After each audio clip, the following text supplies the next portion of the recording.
Hey guys, welcome back to the channel. Whether you're here to compare apps, learn something new, or just stay updated, you're in the right place. Let's jump straight into it. Welcome back to the channel. Today, I'm going to show you how to pay your Amazon credit cards in 2025.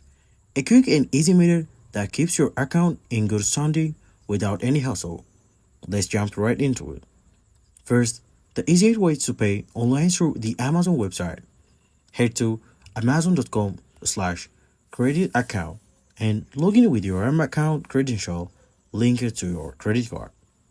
Once logged in, go to the payments or manage payment section.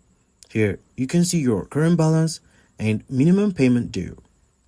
Next, choose the pay option now. You can pay using your linked bank account, debit card, or another just payment method saved in your Amazon account. Enter the amount you want to pay. You can pay the full balance or just the minimum. After confirming, submit the payment. It usually posts immediately, but can take 1 to 2 business days to reflect in your statement. Alternatively, you can pay through your bank's online bill pay system.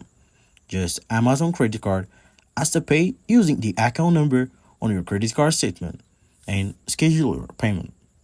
If you prefer, you can also pay over the phone by calling the number on the back of your Amazon credit card and following the automated prompts. And that's how you pay your Amazon credit card easily in 2025. If this got help, smash the like button, leave your questions below, and subscribe for more smart financial tips. See you in the next one.